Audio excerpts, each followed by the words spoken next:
I refer to the essential element as being the wind. We have the wind. There are not very many days out of the year in a 24-hour period that we don't have wind blowing. Where these take a low wind velocity to start generating electricity, then you're in the pay almost every day out of the 365 days a year. This is not true of Dallas or some of the other counties in the south and east part of our state. But it is true here, and we plan to capitalize on that, and we're going to encourage other people to. If there's any truth to the energy shortage, and the federal government is encouraging people to develop secondary energy sources, well, here's a first step to getting that done. And the location for it is ideal.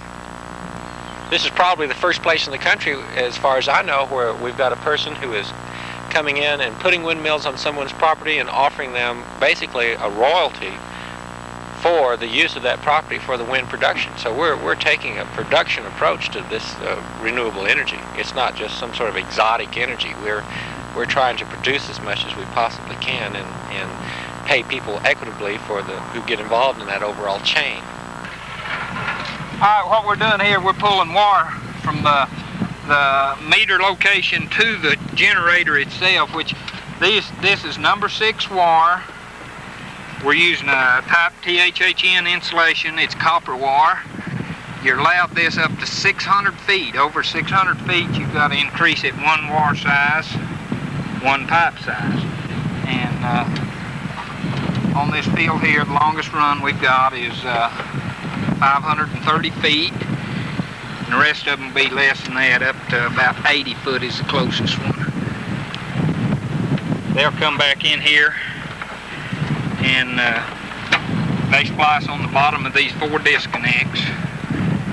And from there, we feed off the top of the disconnects down to these big wires, which these big wires come into this first meter here, which is the meter that'll read how much power the wind generators are producing and how much, this is what how many kilowatts that he'll sell back to the power company. And the other meter here is how much that they sell to him, which I think in this case there will be none. What she's doing is that she's drilling holes in this concrete so that they can put these large bolts here, these bolts that expand.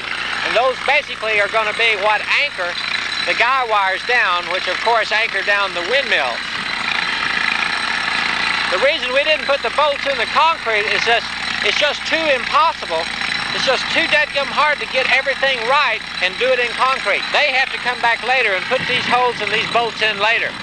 You'll look right over here, you'll see him tightening up on this bolt and expanding it out. He's using that real large bar there so that he can get, I forget how many pounds of torque, but several thousand pounds of torque on that thing. So that way they can test it and make sure that it will hold and be certain that it won't let loose of that concrete pillar there that it's tied to. Yeah.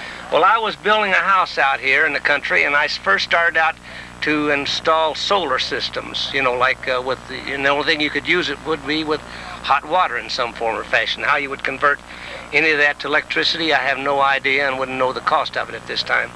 So, in as much as we have good wind velocities here, I run into a manufacturer in Lubbock called WindGen. They didn't quite make it, so we run into this manufacturer here. And I was bound and determined I was going to have some form of energy to cut down on my utility bills. The month of June was the first month that I run, you know, almost a full month on that one by the house, the small one. And we ran, we had a $5 credit for the month at that house, but we run a lot of water. Mm-hmm. And as you know, we've got 18 horsepower. I mean, we got a 15 horsepower and a 3 horsepower submersible pumps. Right. And that takes a lot of juice to run those things. Sure does. And so in the month before, we had a $200 electric bill in May before we installed the unit. So I imagine we saved at least $250. Well, if you got 2 of them, you save $500 a month and multiply it out. It's 3 years, that's $18,000. And my units cost $27,000 or $8,000 installed. And I've got them set on a 3-year depreciation schedule. And I got some tax write-offs on top of that. So I figure in about 3 years they pay for themselves on that basis. There's a lot goes into manufacturing of a wind generator. It's not just going up there and putting an electric motor and reversing it and making a wind generator out of it with some propellers on it. There's a lot more to it, and it takes a lot of time for these people to get the bugs out of it. But this gentleman here that's making these is very close to that, I would say. And apparently there's some other people, but there hasn't been too many people. This idea of buying a wind generator book and tell you how to put your own wind generator up and make it work is not too good. Won't work that well. Why not? Well, because they haven't worked the bugs out of it. He gets up there, it turns fine today, and tomorrow something happened that didn't work. In a sense, they're excellent piece of equipment, and well, they just run good. They're quiet, and I say quiet, and you look up there, and why, it looks like well, it does. It looks like a well-figured woman the way it's designed and everything, Make you look twice. Well, guys, we got electricity and everything. It's just about time we could actually start running those meters. I just soon start making money. I'm really sick and tired of spending it. Question, I think if the systems were available and you could get them in 2 to 3 months from the time you place an order, we'd already see considerably more going up right here in this area, because there's people who have the interest and the money who would be willing to buy the systems. And I have different men stop me just several times a week, ask me, well, how are the systems doing? Is it going to pay off? Is it going to work out? How do you feel about it? And so there's a high interest. And if they could get the hardware, I think they would go ahead and buy the systems. The problem that all of us are looking at is higher cost of energy from other sources. And, we're not really worried about the availability today, but the costs are jumping. And everyone is aware of that. And people are willing to spend some money to anticipate that they can ultimately save money and be in a position to provide some of their own service in the future, and I think that's all very important. The thing that hurts them is just like today. You'd be amazed, I'm sure, as I am, how many people stop and say, why are the systems down? Why is number 5, they don't know it by number, why is the one next to the highway not working? People stop me all the time because they're watching, they know what's going on. It's just like Mr. Max. One of his is working, one of them isn't. And it would just really surprise most people how many other people are aware of that fact, and they're watching these things and they know. But the point is, if and when, not if, but really when, they produce a system that'll just sit here day in and day out and you never see it down and it operates, it's going to be the biggest advertising beneficial thing that they can do, because people see them when they don't run, and people want to tend to look at the negative side instead of the positive side. They want to talk about the high cost of the system because they're comparing it with what it is today, but these things cost less than a deluxe automobile even today. And how many people are going down and buying these big fancy deluxe automobiles, and they accept that. But to make an investment in their future sources of energy to provide the things that we're all accustomed to in our homes, they just, that's got to come. We do have some adverse publicity, all right. There's no way that you can get into a new technology, and anybody that thinks that you're not going to have problems when you get into a new technology is really being kind of naive. So we expect, and we expected, to have some problems. As long as things are presented in perspective, then I really don't have any problems with it, because we do have some problems with the gearbox. Gearboxes have been around for a long time. We shouldn't have had any problems with gearbox. That's really a quality control. Our basic design of our wind generator, though, has been extremely successful. We've had some units that have been through winds over 120 miles an hour and continue to generate electricity in winds over 100 miles an hour without any failures. We've had lightning strikes. We've been through marble-sized hail, been through a number of thunderstorms and overspeed conditions, and without any related failures. So this failure that we're having and this problem related to quality control and materials that really doesn't bother me too much. And as long as people understand that and put it in perspective, I really don't think it's going to bother us too much.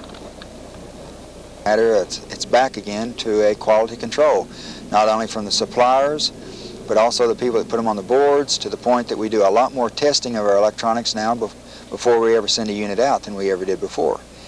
And we just didn't realize that we had to do that kind of quality control testing in order to ensure that you have a real reliable product. All you got to do is just have one little component go down, and it's only one little component in 1,000 components, but yet it shuts the whole machine down.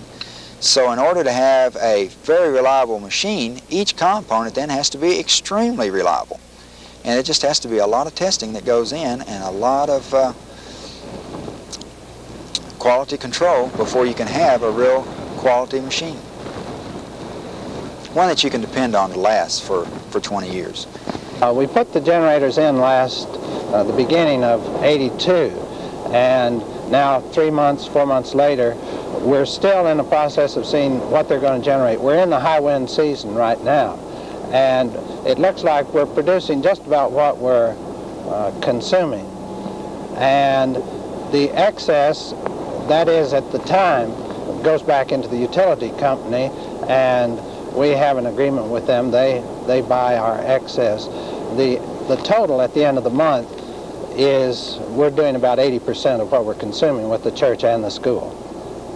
I feel as though our first role is to work with and educate our own people here in the school and in the parish, that they need to become aware of the fact that we need to cut down on what we consume.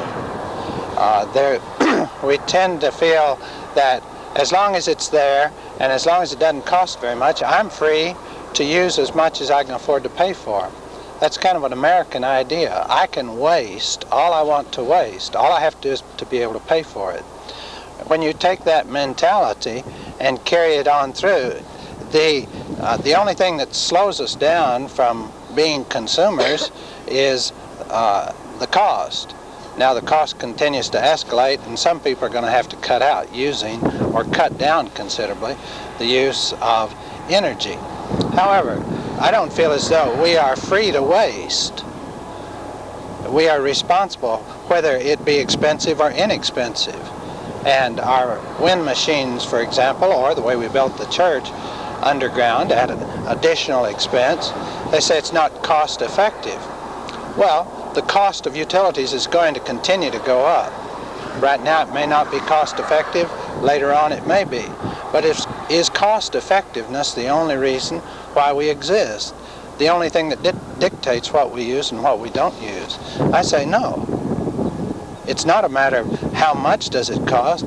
It becomes a matter of, are we responsible in our use? I think in our country we've tended to have limitless frontiers. We felt as though there will always be resources for us to use, and we're very fast depleting the great bounty of resources that our country had. And instead of saying, what can I do to make life more convenient for myself? What can I do to make life easier for myself? I think we're going to have to start saying, what can I do to make this world a better place to pass on? How can I leave a mark on it that will make it better? One time there was a pasture south of our ranch, and the fence wasn't too good between the two places, and our cattle used to get out on this man's crops every once in a while. One time I went out to get them back into our pasture, and I opened a gate that had been all wired up, wired it back together, but I didn't wire it very well. I came in, my dad said, well, what'd you do today? And I told him that I'd gotten these cattle back in and kind of cobbled back up the gate.